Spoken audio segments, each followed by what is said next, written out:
William Scott came home unannounced. Nobody knew he was back. The house was silent, like it had been for 18 months. But then he heard something. Sounds, coming from somewhere inside. His heart started racing. He didn't know what it was. He moved toward it, following the noise, his hands trembling. It was coming from the kitchen. He pushed open the door, and what he saw stopped his heart. William Scott was a billionaire, Manhattan real estate, self-made. He turned empty buildings into luxury towers worth hundreds of millions. Everything he touched turned to gold. But money couldn't bring back what he'd lost. His wife, Catherine, died in a car accident, Upper East Side. Drunk driver ran a red light. She was gone instantly.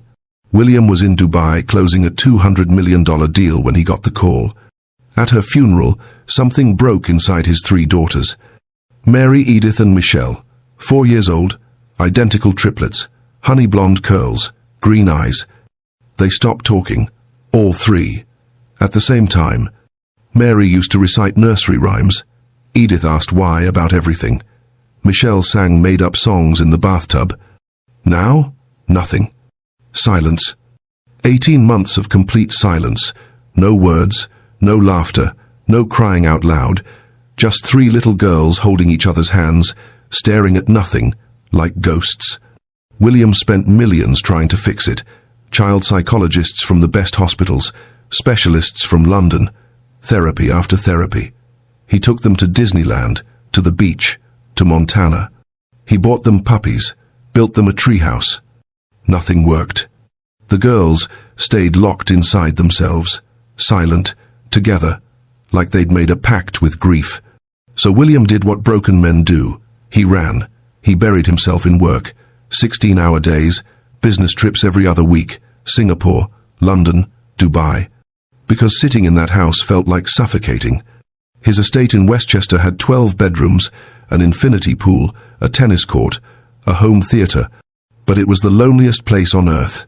One evening, Martha, the head housekeeper who'd been with the family for 20 years, approached him. "Mr. Scott, I can't manage this alone anymore. The house is too big. The girls need more help than I can give. Can I hire someone?" William barely looked up. "Hire whoever you need, Martha." 3 days later, Maureen Hart walked through the door. 30 years old, from Harlem, studying early childhood education at night while raising her teenage nephew. Her sister had died 2 years earlier. She understood grief. She knew what it felt like to keep breathing when your heart was broken. William saw Maureen once in the hallway. She was carrying cleaning supplies. She nodded.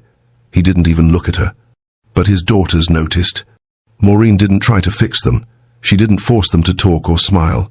She just showed up, every single day, folding, laundry, humming old hymns while she worked, cleaning their rooms, being present. And slowly, the girls started coming closer. In the first week, Mary watched from the doorway while Maureen made the beds, then Edith, then Michelle. In the second week, Maureen hummed softly while organizing toys. Michelle crept closer, just listening. In the third week, Mary left a crayon drawing on the clean laundry, a yellow butterfly. Maureen picked it up like it was precious. She smiled and taped it to the wall. "This is beautiful, sweetheart," she whispered, and Mary's eyes flickered. Just a little.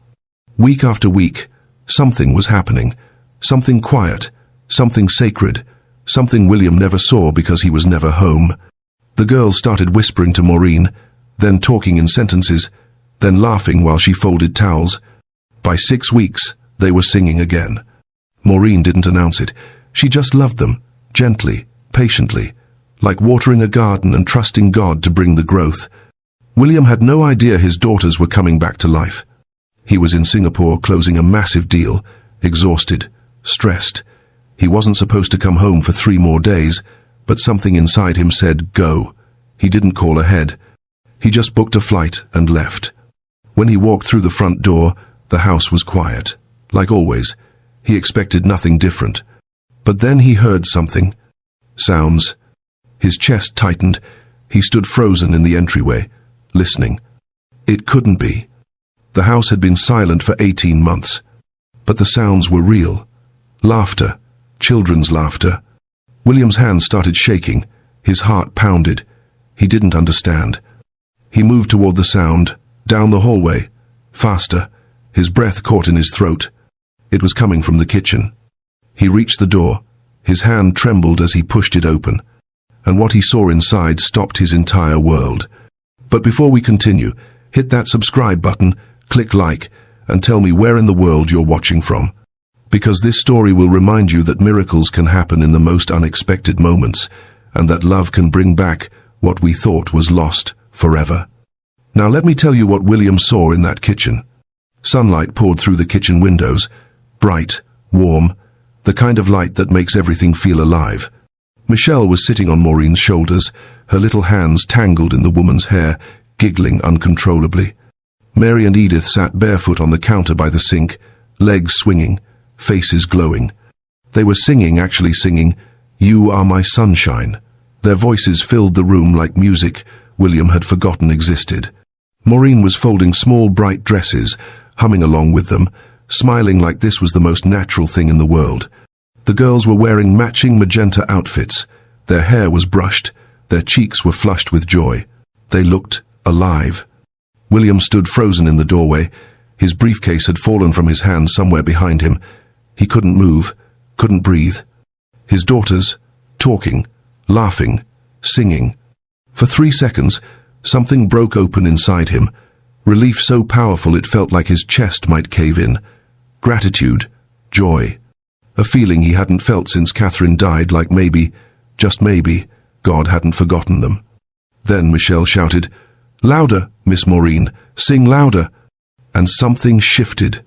William didn't understand it. He couldn't name it, but it rose up fast and hot and ugly.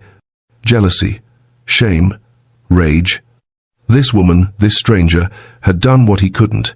She'd brought his daughters back from the dead. While he was closing deals and flying across the world, she was here, loving them, healing them, being the parent he should have been. And he hated her for it. What the hell is going on here? His voice exploded across the kitchen like a gunshot. The singing stopped. Instantly, Michelle's face crumpled. Maureen stumbled, her hands shaking as she carefully lifted Michelle off her shoulders and set her down. Mary and Edith froze on the counter, their legs stopping mid-swing. "Mr. Scott, Maureen's voice was quiet, steady, but William could see her trembling. "This is completely inappropriate," William's voice cracked. "You were hired to clean, not to play dress-up and turn my kitchen into some kind of daycare circus." Maureen lowered her eyes. "I was just spending time with them, sir. They were—" "I don't want to hear it." William's face was red. His fists clenched at his sides. "Putting my daughters on counters? Carrying them around like that? What if one of them fell? What if something happened?" "Nothing happened, sir. I was being careful." "You're fired." The word came out cold, final. "Pack your things. Leave. Now." Maureen stood there for a moment, her hands gripping the edge of the counter. Her eyes were wet, but she didn't argue. She didn't beg. She just nodded. "Yes, sir." She walked past William with her head high, shoulders straight, tears slipping quietly down her cheeks. The girls didn't make a sound. They climbed down from the counter slowly, carefully, holding each other's hands. Their faces were blank, empty, like someone had reached inside and turned off a switch. They looked at their father, really looked at him, and William saw it. Fear. They were afraid of him. Mary's lip trembled, but no sound came out. Edith gripped her sister's hands tighter. Michelle's eyes filled with tears that fell silently down her face. Then they turned and walked out of the kitchen together, hand in hand, their bare feet padding softly against the floor.